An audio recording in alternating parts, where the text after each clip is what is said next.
নমস্কার, অঙ্কিতা সরকার চ্যানেলে সকলকে স্বাগতম। আজ আমরা যাচ্ছি বীরচন্দ্রপুরের নিতাই বাড়ি। কিভাবে যাবেন, যদি রাত্রিবাস করতে হয় তাহলে কোথায় থাকবেন, প্রসাদ কিভাবে পাবেন, আর কোথায় কোথায় বা ঘুরবেন, সমস্ত ডিটেলসে ভিডিওটিতে বলা হয়েছে। তাই যারা ভাবছেন যাবেন বা যারা এখনও পর্যন্ত যাননি তারা এই ভিডিওটি একবার দেখতে পারেন, আপনাদের কিছুটা হলেও হয়তো কাজে আসতে পারে। তাহলে শুরু করা যাক।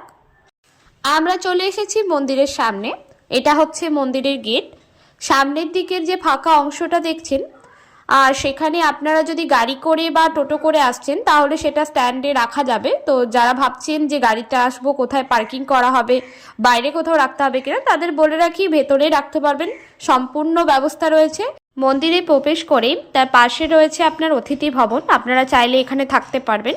এছাড়াও সামনেও রয়েছে আপনার একটা অতিথি ভবন, যেখানেও থাকতে পারেন আপনারা। এছাড়াও আপনারা যখন যাব নিতাই বাড়ি তখন আপনাদের দেখাবো, সেখানেও কিন্তু ভালো রকমভাবে থাকার ব্যবস্থা রয়েছে। তো এখানে এলে আপনি যে কোনো রুম পেয়ে যাবেন, যে কোনো রুমেই থাকতে পারবেন। এবার অ্যাভারেজ ভাড়াগুলো খুব একটা বেশি ভাড়া নয়, স্টে করতে পারবেন, কোনো সমস্যা হবে না।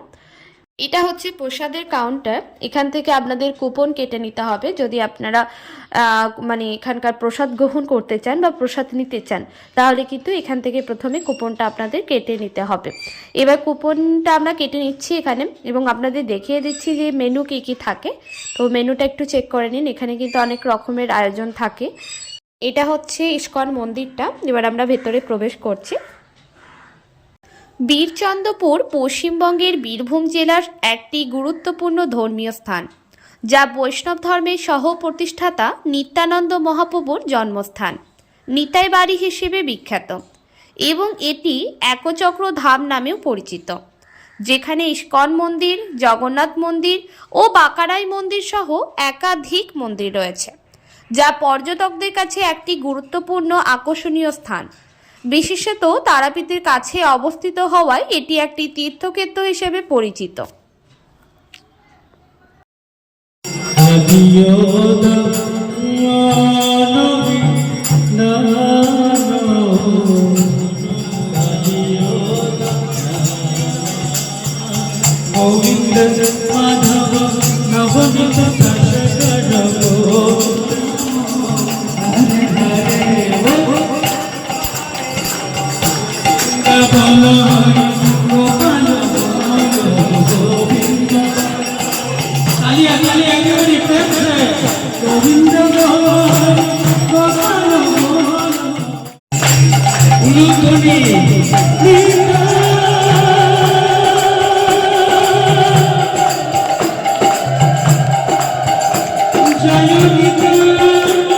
আমরা যে কুপন কেটেছিলাম প্রসাদ গ্রহণের জন্য, সেটারই এটা লাইন, ভীষণ বড় একটা লাইন তৈরি হয়েছে। এই যে ফাঁকা অংশটা দেখছেন, এটা হচ্ছে ইস্কন মন্দিরের রান্নাঘর। এতক্ষণ লাইনে ছিলাম, এবার আমরা প্রসাদ কক্ষের সামনে উপস্থিত হয়েছি। এটা হচ্ছে প্রসাদ কক্ষ। ভেতরের রুমটা অনেকটাই বড়। এখানে টেবিলে বসে খাবার এবং নিচে মাটিতে বসে খাবার দুই রকমই ব্যবস্থা আছে। এবার টেবিলে যারা বসে খাচ্ছেন তারা বয়স্ক, যাদের বসতে নিচে সমস্যা হয়, তারাই একমাত্র টেবিলে বসে এখানে খাচ্ছেন।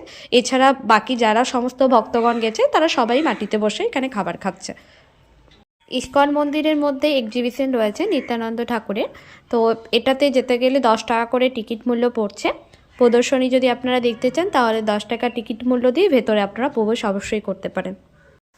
এটা হচ্ছে ইস্কন মন্দিরের সামনের কয়েকটি স্টল, যেখানে আপনি সমস্ত ধরনের ফটো ফ্রেম পাচ্ছেন, যেমন রাধাকৃষ্ণের ফটো ফ্রেম বা আমাদের নিতাই ঠাকুরের ফটো ফ্রেম। সমস্ত কিছু ফটো ফ্রেম আপনারা যদি বাড়ির জন্য নিয়ে আসতে চান এখান থেকে সংগ্রহ করতে পারবেন। এছাড়াও গীতার বই তো রয়েছে, আপনারা চাইলে এখান থেকে দেখতে পারেন। মন্দির কখন বন্ধ থাকবে এবং কখন আবারও খোলা থাকবে সেটা সমস্ত ডিটেলস এখানে দেওয়া আছে। এছাড়াও দৈনিক সূচি, কখন আরতি হয়, কখন মঙ্গল আরতি হয়, সমস্ত টাইম টেবিল এখানে দেওয়া আছে, একটু এটা চেক করে নিতে পারেন। এরপর আমরা ইস্কন মন্দির থেকে বেরিয়ে চলে গেছিলাম নিধুবন যাবার উদ্দেশ্যে।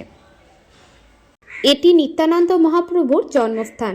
জন্ম 12ই জানুয়ারি 1473। বৈষ্ণবদেবের জন্য একটি পবিত্র স্থান।